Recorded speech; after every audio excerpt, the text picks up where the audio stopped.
Hello everyone, welcome to another one of these projects. In this project, we're gonna build a watch. Yes, this is very exciting. This watch will be for my son's 21st birthday. Let's get started.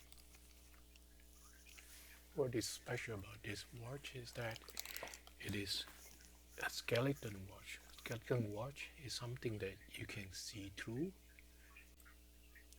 and we're gonna make it with an exhibition watch bag also.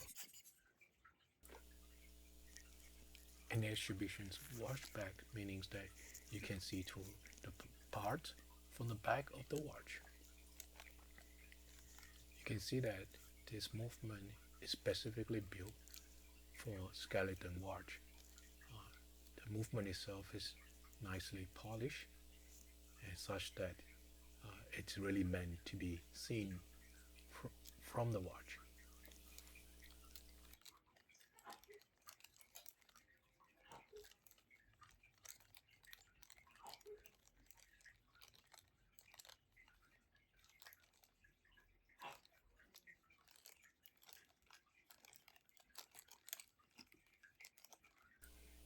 I'm having some hard time trying to get the parts out from the bag.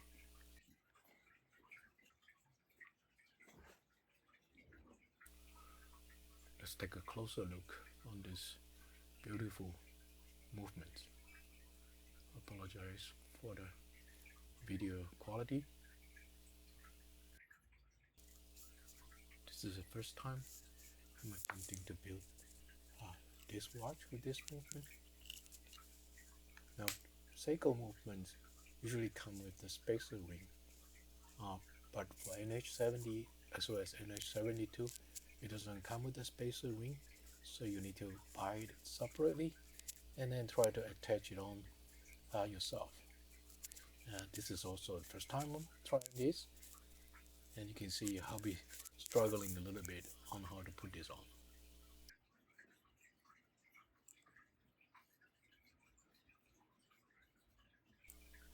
To put this on, basically you have to line up two notches, and I'm not quite sure where the notches are gonna be and what is the orientation of it.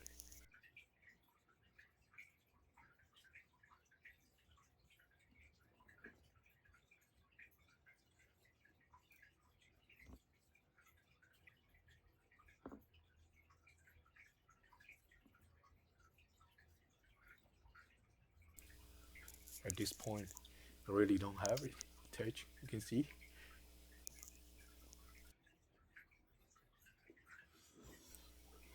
Just to be sure, I actually brought out my NH35, which comes with the spacer ring pre-installed, and try to figure out what is exactly how the ring is supposed to be attached to the movement itself.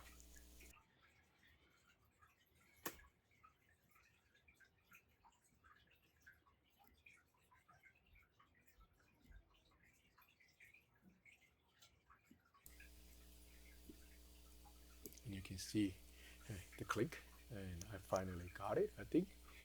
And then I'm going to make a closer look to make sure all of them are clicking and it is not getting away of any parts of the watch, and making sure the opening for the sterns are all lined up, and then it is working correctly before we move on to the next stage, which is going to put on the watch dial itself.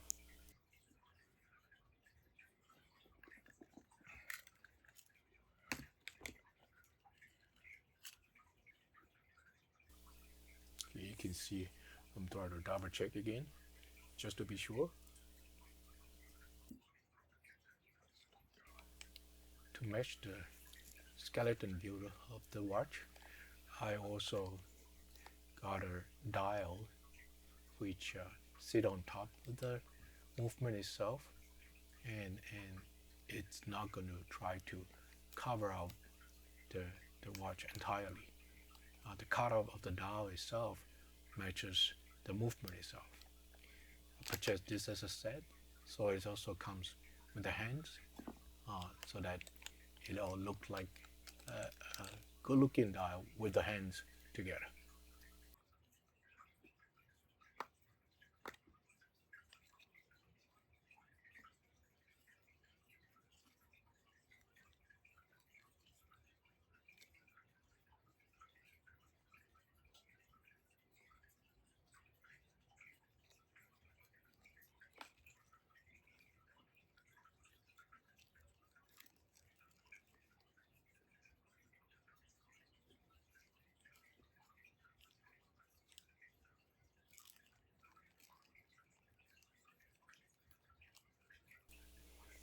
To get a dial installed, first you got to remove the pins on the back of the dials. The dials comes with a few extra pins that's probably meant for other movements. You need to make sure that the pins line up with the spacer exactly, and make sure you double check that before you remove any pins.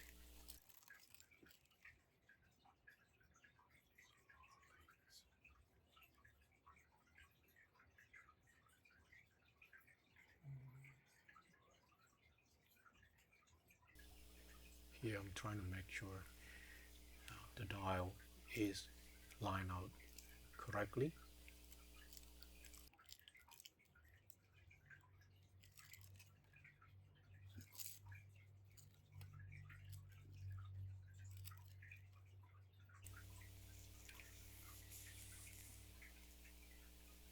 I have an extra ring, so I'm going to use that to figure out which pin to remove from the dial.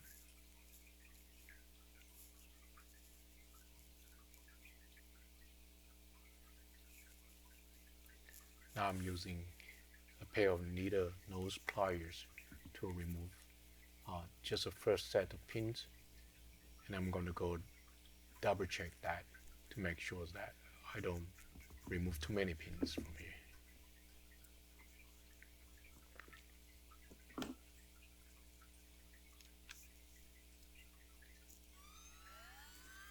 I'm also using a Dremel grinder to grind down the leftover part of the pins. It's important that you grind it down as much as possible so that it doesn't get in the way to making sure that the dial will sit properly on the movement itself.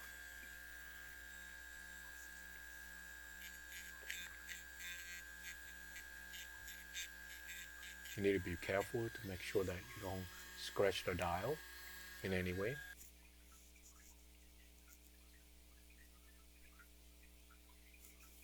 After remove some pins, double checked it to making sure that I didn't remove the wrong pins.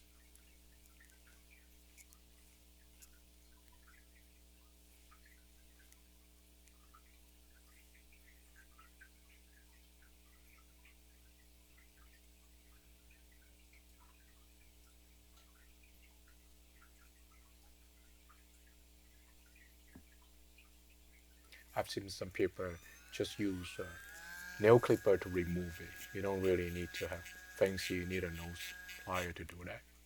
Here again, you see me try to grind it down again, and then try to do a finer fitting to making sure that it fit into the spacer ring itself.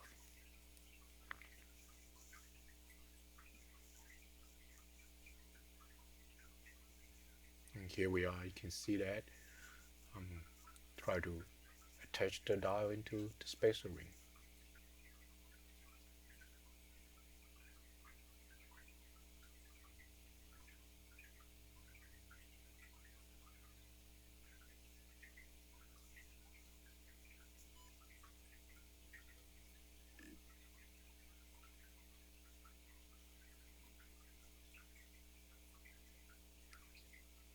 Alright, with that, we move on to the next stage of the build where we're going to be putting on the hands. I got some special tools here to help me to put on the hands properly. As you can see that I'm trying to find the proper size that can be used to put on the hands.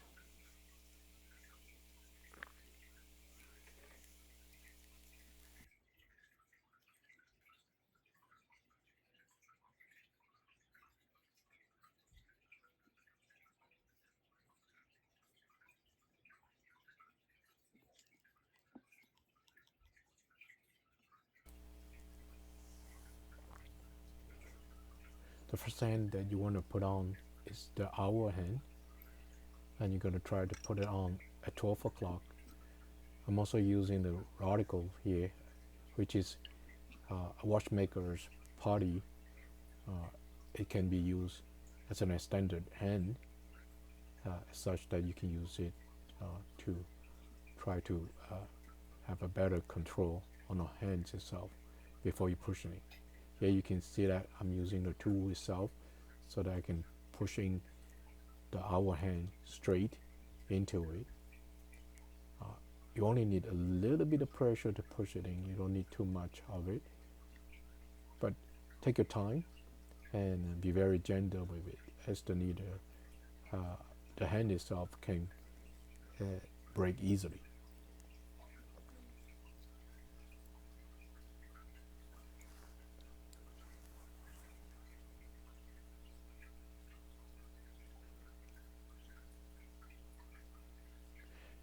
NH70 does not have date on it, so as long as you stay on the 12 o'clock with all the attachment of the hand, you should be fine.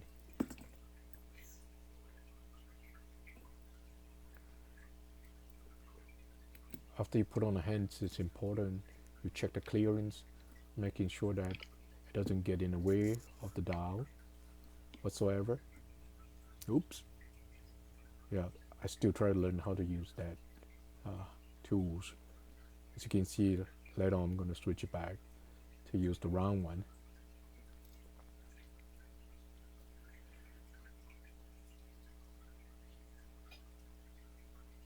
If the hands wasn't sitting in correctly, you can give it a little bit more push in the directions that you need to be in order to set the hand correctly so that it stay kind of level to the dial itself. If you don't do this correctly later on, other hands gonna bump into each other. At that point, you might have to take off all the hands again and redo it.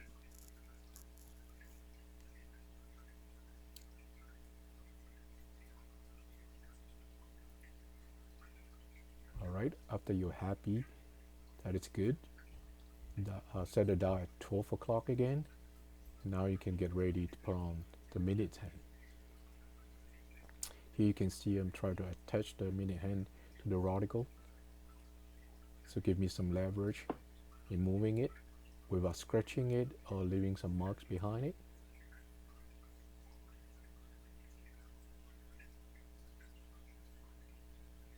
It's important you find the tip with the correct size.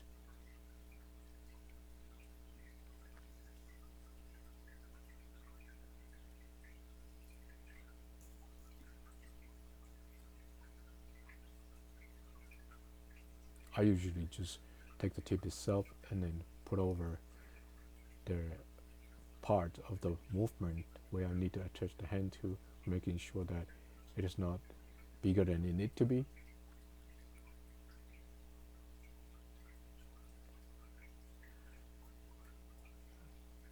I don't think other people use the tool like the way I do, where I just take the tip of it to just lightly set the hand into the movement first before I push it with the tools.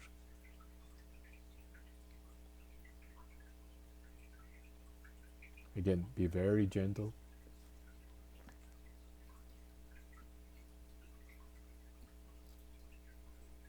It's important that you take your time. Once you have this set, the rest of the watch build should be easy and straightforward.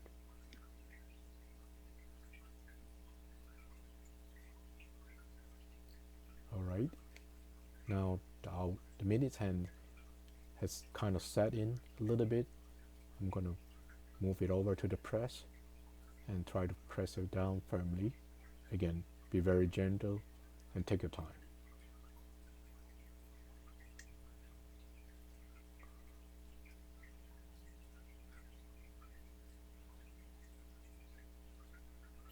I usually just apply very light pressure to it and then use the radical to kind of nudge it, and so that it's aligned exactly at 12 o'clock.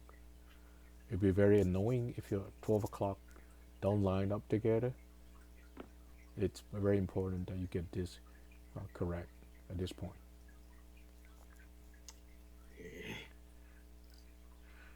I don't recommend use any metal tools or try to push things in place, but I think I got some experience in my last build where you can lightly push things together. And here you can see I completely dislodged the minute hand again. I probably need to take it out again and try to put it in place. As you can see, most people just do it directly on the press itself, unlike the way I have, where I sort of try to set it in outside of the press before I move to the press and try to press it down. This is a very cheap press. It does not work like the way the expensive one do. It's kind of wiggle a little bit, but it does the job.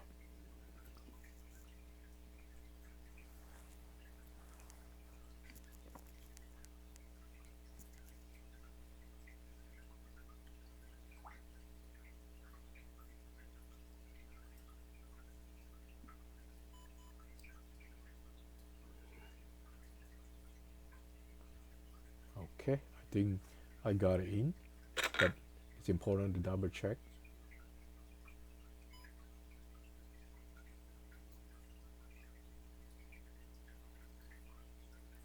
And for those of you with keen ear, you probably heard that the beeping of my other camera, and I apologize. From this point onward, you will only be seeing the overhead camera, and I really want to apologize that you'll be seeing a lot of my gray hair moving forward. I'm not sure what happened to that camera, but it has been automatically shutting down every few minutes. Perhaps something to do with the SD card, or it's overheating. And one way or another, from this onward, I only have one camera bump into each other for the rest of the video. And here comes the most difficult part of it, the second hand. The second hand is really, really small, and it has a tiny, tiny little attachment hole to the movement itself. As you can see, I'm trying to get ready to rest my table a little bit taller so that it is on my eye level. And I'm also wearing a visor. I'm not a loop person, and usually the loop get in the way and affect my stereoscopic vision. So I prefer a visor. Unfortunately, you're gonna be seeing me covering out a lot of footage here from now onward. Again, I'm gonna try to preset the hands itself a little bit before I put it on the press.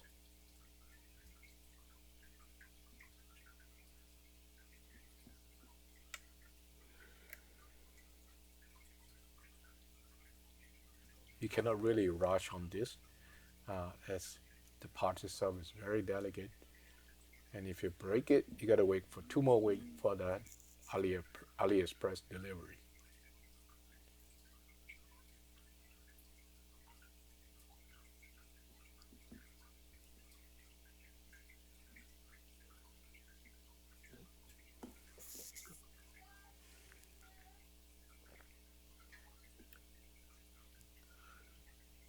This is the second time I'm building a watch from scratch, and you can see that I'm definitely struggling on putting on the second hand itself.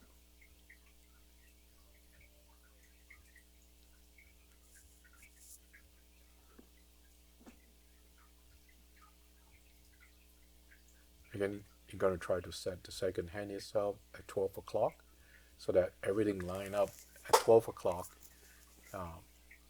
when it is 12 o'clock.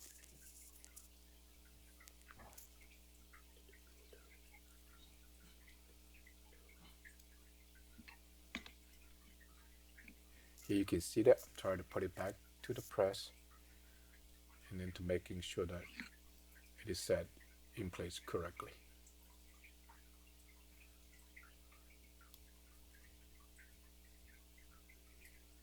All right, you can see that the clock is ticking, the watch is ticking, and I'm giving the hand and other hands a couple of spin to making sure that they are clear from each other.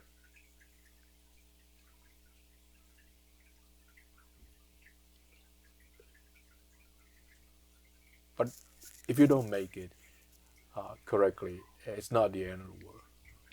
You can see that the little thing that look like a guitar pick on the right hand is something that you can put underneath it, the dial, and then later on there's a dial removing tools, which I'm not going to be using in this project. You can see that I'm trying to put the hand, the second hand a little bit correctly. I think I might have made some mistake where I pushed too hard. It's all sort of crooked, slanted a little bit.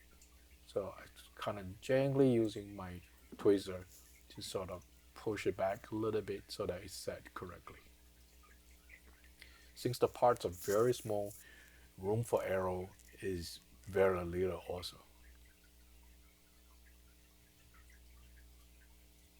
Again, you can see the second hand is ticking, and I usually let it run a little bit to make sure that it doesn't bump into anything else.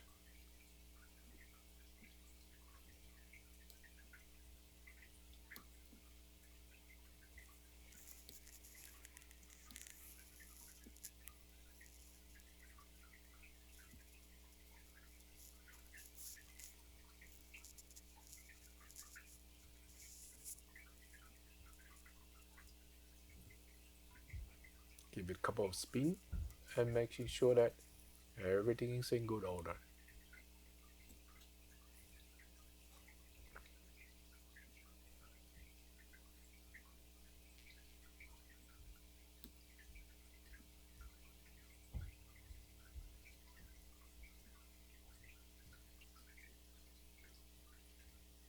Here you can see I'm using the radical to give it some cleaning. Uh, Most likely you will put some smudges, fingerprint on it. Oh, yeah, for those with king eye, you notice that there's quite a jump in the video here. So what happened here is that I originally ordered a case that is way too small for the dial that I'm working with just now. So in the process of looking for a case that really fit for the dial, I forgot to press the record button. So there's a huge part of it where I actually put the whole movement with the dial into the case itself. And you can see that there's white plastic spacer itself, which come with the case, so that it will hold the whole movement inside the case itself.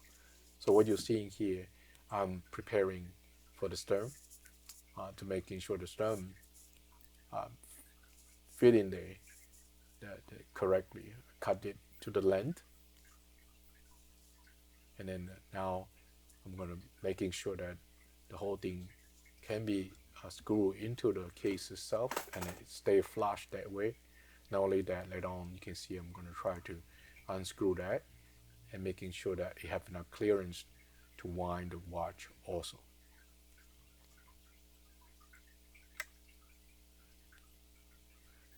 Here you can see I'm giving it a couple of wind and then try to push it in there a little bit, try to engage the thread so that I can screw that back again.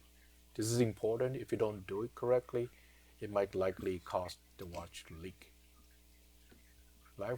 With that, we can move on to clean up the wash bag.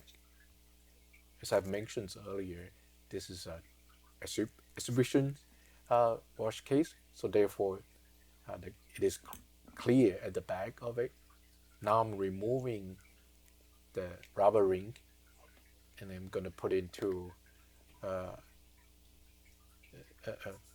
tools to apply silicone grease on it.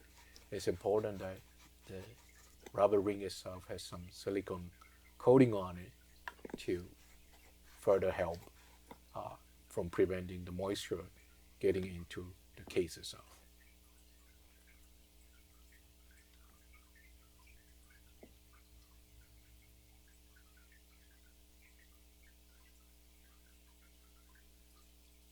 The silicone applicator itself, you can also get it from AliExpress for really, really cheap. All right, once the silicone, the rubber ring is on, give it a good clean because you really don't want to see any spike of dust or smudges, your fingerprint inside your case after you put it on.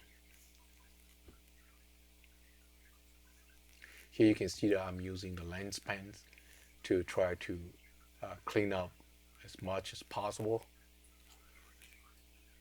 You also notice that I'm using some sort of dust blower to blow out any dust in it.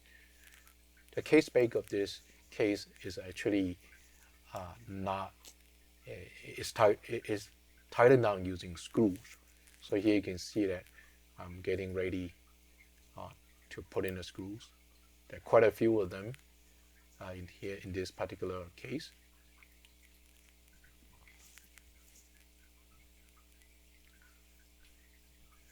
I still don't have a screwdriver set that is specifically for wash building. One of these days, I'm going to get a set of it. Perhaps you guys can give me some help by subscribing to this video, and hopefully from there I can get some help from getting a good set of screwdriver. All right, with that, we move on to the very final part of the build of the watch. I'm going to be putting on the strap itself. The strap itself is also attached to the watch case using screw.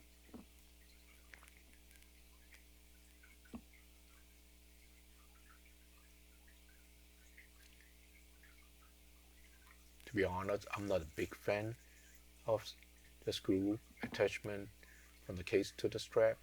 I much prefer those pins, the spring pins. It's much easier. You can snap it in very quickly and take it out very quickly.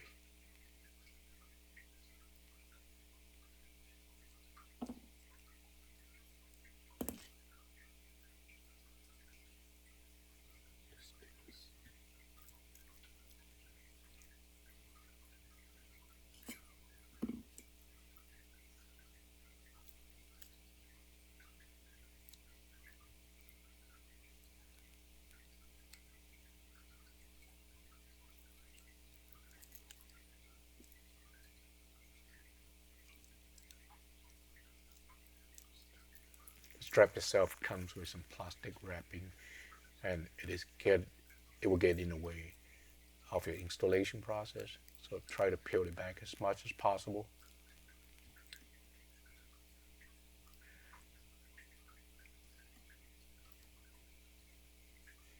You can see that after that, I have to peel off all the plastic in order to adjust the length of the strap itself.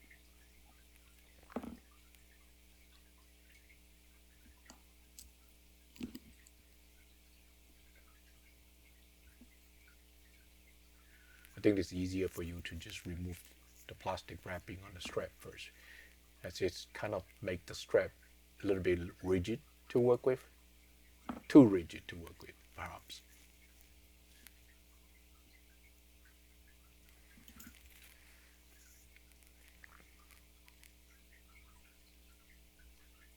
Also, you might want to be very careful with those screws. As you can imagine, those are pretty cheap quality screw, you can strip them easily. If you apply too much pressure on it, you can scratch them. The head of the screw probably will get out of shape if you kind of slip it too much. All right, we're almost done. Give it a good clean and see everything is put in place correctly. One of the things that I forgot to mention is earlier, when you put on the case back, you want to make sure that you don't pinch the rubber ring itself.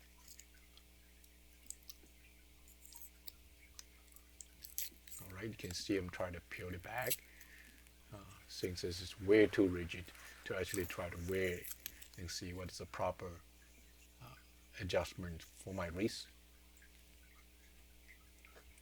As you recall, in the beginning of the video, I mentioned that this is a watch that I built for my son's 21st birthday. I think his wrist is just slightly smaller than mine, but later on you can see that it's kind of hard to remove the link for this particular watch strap. All right, I think this is a fairly good looking watch. I've seen a real expensive watch that look kind of like this that is sell for several hundred, perhaps more than $1,000. But for this particular watch, it's about maybe less than 100 US dollar. Definitely not a couple of $100 for sure. The NH70 is a very good movement. It's being used in many other watch build, including the commercial ones. Here you can see that I'm trying to figure out how can I adjust the length of the strap. There are not too many links on the strap that you can remove. As you can see that if you spot it carefully, it's only about 1 or 2 links that you can actually remove from the strap.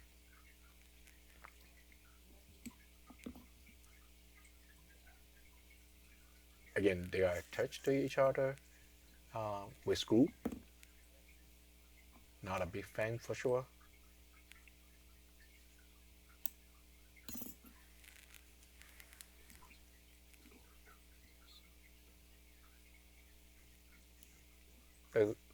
There were a couple of screws just refused to come out. I'm not sure what's going on, but I'm removing whichever I can in order to shorten the strap itself. I'm planning to order some extra strap that is easier to install. They have a much smaller size. It's better for the smaller size of wrist.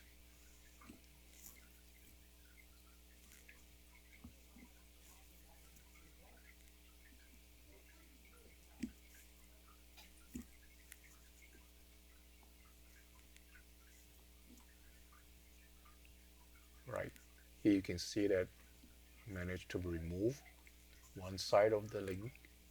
Now I'm going to try to remove the other part of it. I started up trying to remove that screw, but for some reason it just refused to come out. So later on you can see that I'm going to try to move to the next one.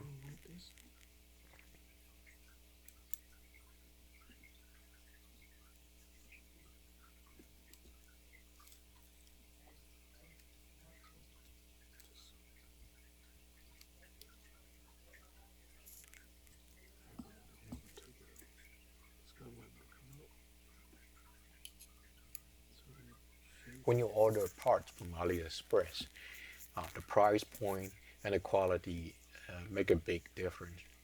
Obviously, the cheap one will be much lower quality, and you might want to justify how much you want to pay for the quality of parts that you're getting.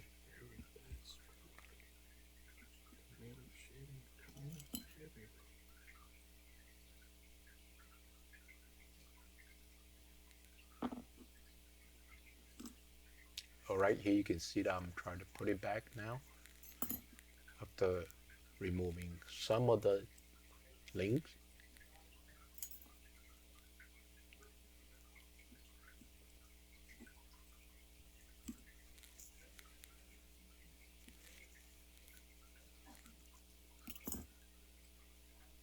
Now I'm moving to the other side of the strap, repeating the same process.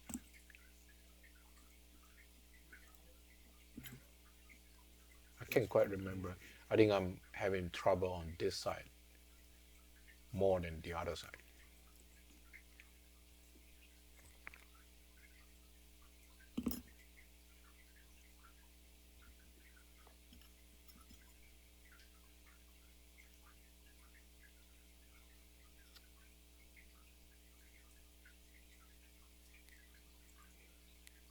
So I changed my mind. I tightened the screw back. I decided to move to the next one. As you can see, this one come out fairly easily.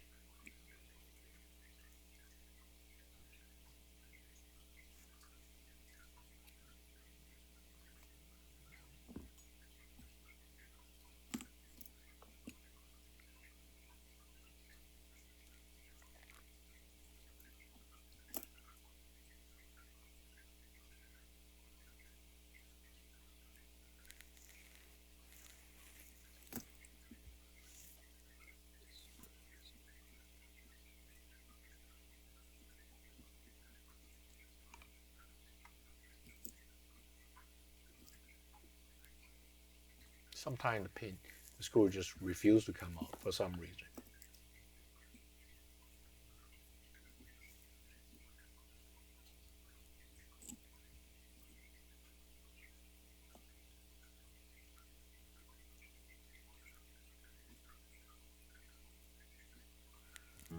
Right, we're at the final stage of our build.